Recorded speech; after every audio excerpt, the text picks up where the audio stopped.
Mes chers amis, bonjour à tous. Une belle histoire de Shabbat qui nous montre l'importance du respect de ce jour saint.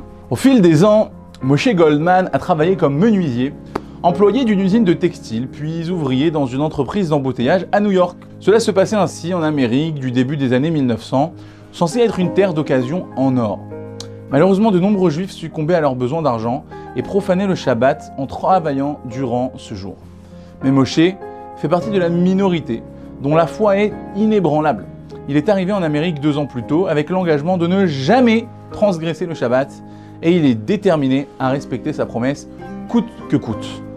Moshe a souvent du mal à joindre les deux bouts financièrement, à un point tel qu'un jour il reçoit un avis d'expulsion de son appartement, prenant effet le 1er du mois suivant.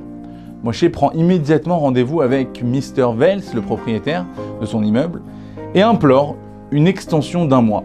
Mais Mr. Vels ne cède pas et lui dit « Désolé Monsieur Goldman, mais il faut régler les factures ». Finalement, Moshe arrive à négocier un compromis. Lui et sa famille peuvent rester dans l'immeuble, à condition de quitter leur appartement et de s'installer dans la cave sombre et humide. En réalité, il s'agit de l'endroit où on stocke le charbon. Là-bas, une suie noire et épaisse imprègne toute la pièce et toutes les affaires de la famille Goldman. La suie est absolument partout, sur tout et en permanence. Un jour, Mark Bookman, un homme d'affaires et philanthrope juif, circule en voiture dans le quartier où réside Moshe et aperçoit un spectacle inhabituel. 2 jeunes garçons noirs portant une kippa jouent ensemble dans le quartier. Curieux, Mark demande à son chauffeur de s'arrêter une seconde et d'appeler les 2 garçons pour leur demander leur origine. En les observant de plus près, il découvre 2 jeunes garçons juifs, clairs de peau, simplement recouverts de suie. Il leur demande « Que vous est-il arrivé, mes chers enfants ?» Et là, les jeunes garçons lui décrivent alors leurs conditions de vie difficiles. La sombre pièce sale de charbon et leur apparence bizarre qui en découle. En entendant cela, Mark leur dit « Montrez-moi où vous habitez, s'il vous plaît. » Les enfants accompagnent alors l'homme d'affaires vers la cave sordide qui leur sert d'habitation.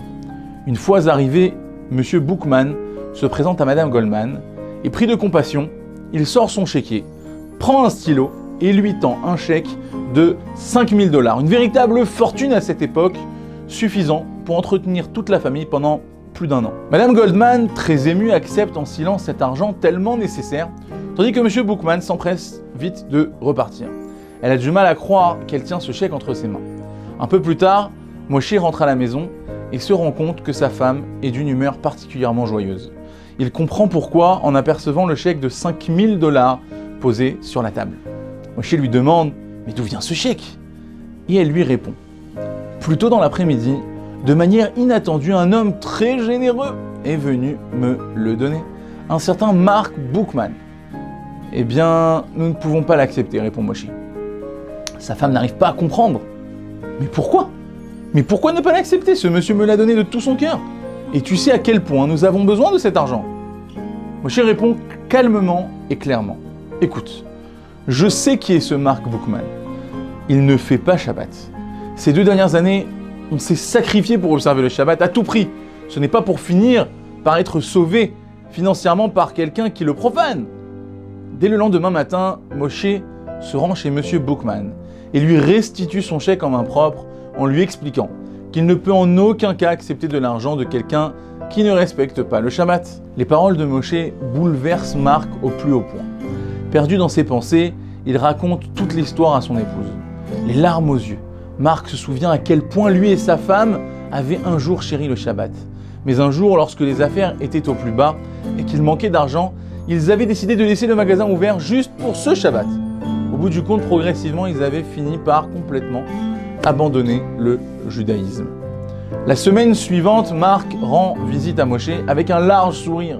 « Bonjour, je voulais juste vous rapporter ce chèque. » Mais Moshe l'arrête tout de suite, il dit « Mais je pensais avoir été clair à ce sujet, je ne peux pas l'accepter, cet argent. » Mark lui dit alors « Oui, vous avez été très clair à ce sujet, à un point tel que lorsque vous m'avez rendu le chèque, j'ai réfléchi longuement à vos paroles et ce que vous avez dit a remué des souvenirs enfermés en moi depuis les 10 dernières années.